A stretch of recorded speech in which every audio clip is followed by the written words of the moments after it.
दडपे पोहे बनवण्यासाठी 250 ग्राम इथे पोहे घेतले, साफ करून घेतले.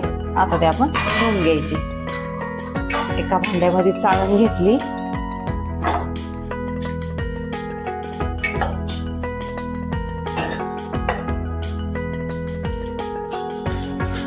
धुतलेले ना त्याचं घाण पाणी पूर्ण निघून जातं.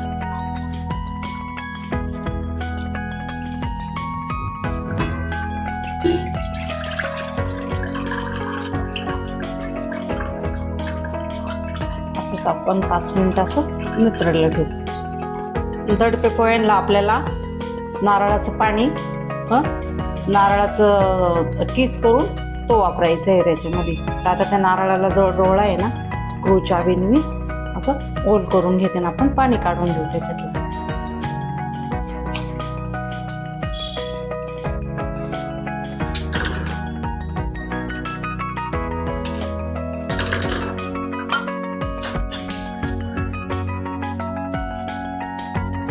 पूर्ण नारळाचं पाणी काढून घेतलं. आता आपण ते नारळ फोडून घेऊ. मध्य भागात असं मारलं ना तर बरोबर त्याच्या अशा 2 वाट्या अशा मोकळ्या होता. एक कांदा, अर्धा लिंबू लागेल आपल्याला, थोडी फ्रेश कोथिंबीर, 3 फिकीवाली हिरवी मिरची, शेंगदाणे घेतले, मोहरी, थोडी अर्धा चम्मच एवढी साखर, जिरे. आता आपण कांदा, मिरची बारीक करून घेऊ. कांदा बारीक करून घेतला, हिरवी मिरची पण बारीक करून घेतली, कोथिंबीर, खोबरं असं बारीक करून घेतलं, नारळाचं पाणी काढून घेतलं. आता आपण पोहे टाकून घेऊ त्याच्यामध्ये.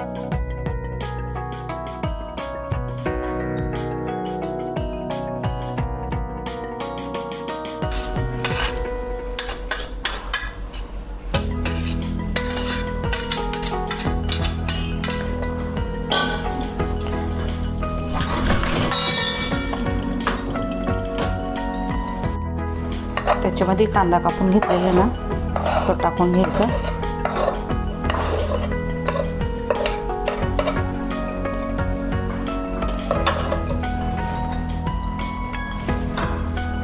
नारळ बारीक करून घेतलेलं आहे ना आपण, नारळाचा किस तो पण टाकून घेतला.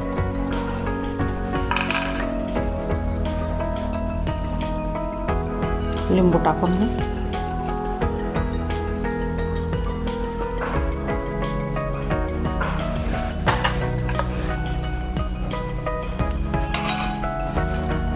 त्याची साखर टाकून घे.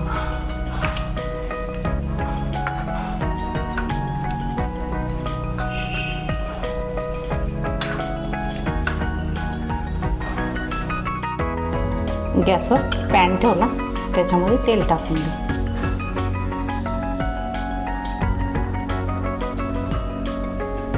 आपल्याला तडका द्यायचा आहे.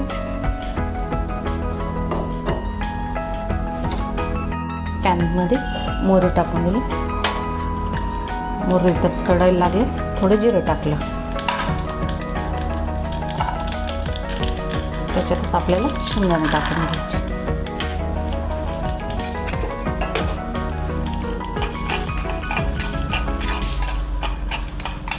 शेंगदाणे थोडा कलर बदलला, हिरवी मिरची टाकून घेतली.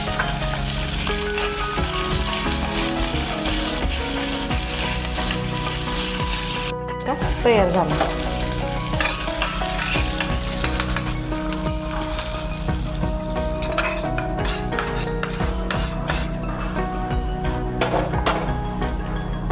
त्याच्यात आपण अजून मीठ टाकलेलं नाही आहे, चवीनुसार मीठ टाकून घ्यायचं. त्याच्यात आपण जे नारळाचं पाणी काढून घेतलेलं आहे ना, त्याच्यात घाण वगैरे असेल तर आपण थोडंसं चाळणीने चाळून घ्यायचं. त्याच्यामध्ये फ्रेश कोथिंबीर. आपण आता सर्व एकत्र गोळा करून घेऊ आणि त्याच्यावरती झाकण ठेवू. आपण जे तडका दिला आहे ना त्याच्यानंतर झाकून ठेवायचे. आपण जे झाकण ठेवतो ना म्हणून त्याला आपण दडपी पोहे म्हणतो. त्यालाच दडपून ठेवणं. आता हे 2 मिनटासाठी आपण झाकून ठेवू. असं 2 मिनटं झाले. पोहे आपले व्यवस्थित असं मिक्स करून घ्यायचे.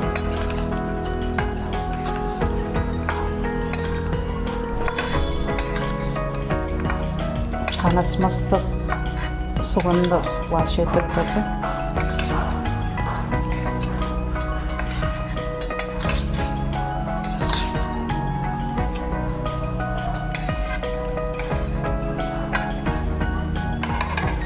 दडपे पोहे इथे तयार झाले.